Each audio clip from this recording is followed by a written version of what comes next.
नीतीश के साथ गठबंधन कर बीजेपी की साख को लगा बट्टा।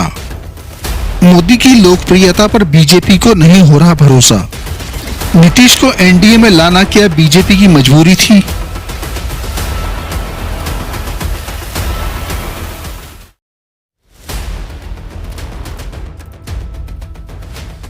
नीतीश कुमार एक बार फिर एनडीए में शामिल हो गए हैं। सीएम पद की शपथ लेने के बाद उन्होंने कहा कि हम तो एनडीए में ही थे, कुछ दिनों के लिए कहीं चले गए थे, अब वापस आ गए हैं, अब जिंदगी भर एनडीए में ही रहेंगे।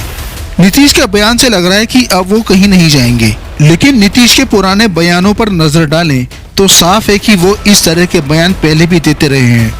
2022 में जब नीतीश कुमार गठबंधन में आए थे तो कहा था कि जान भले ही चली जाए लेकिन वो बीजेपी के साथ कभी नहीं जाएंगे।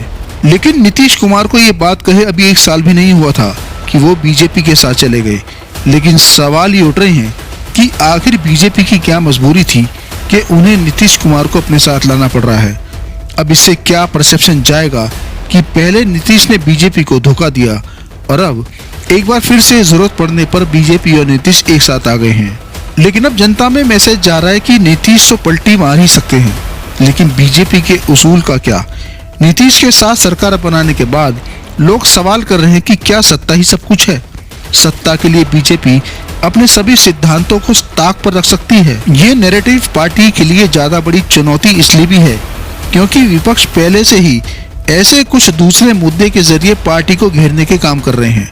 पिछले कई सालों से विपक्ष लगातार कह रहा है कि बीजेपी एक वॉशिंग मशीन पार्टी है, जहां जो भी दागी जाता है वो एकदम साफ हो जाता है। अजीत पवार की जब एनडीए में एंट्री हुई, ये कहा गया, शिंदे साथ आए तब भी ये ताना मारा गया। अभी तक पार्टी इस नैरेटिव का एक ठोस जवाब नहीं ढूंढ पाई है। उस बीच बिहार में लिया गया फैसला उसे एक और धर्म संकट में डालने का काम कर रहा है। तो सवाल तो उठना लाजमी है कि नीतीश को दिया समर्थन शाह और नड्डा की सियासी साख पर बट्टा न लगा दे।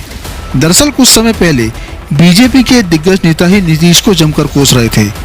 5 नवंबर को अमित शाह बिहार आए थे।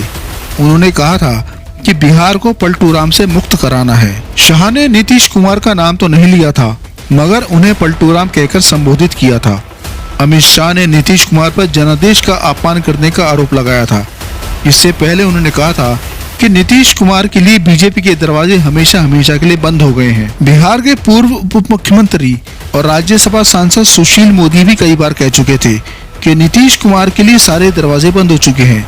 ऐसे में बड़ा सवाल उठ रहा है कि नीतीश कुमार तो कई बार पाला बदल चुके हैं, लेकिन जिस प्रकार से भाजपा उनके लिए सारे दरवाजे बंद करके बैठी थी, अचानक ऐसी क्या बात आ गई कि सारे दरवाजे खोलने पड़े।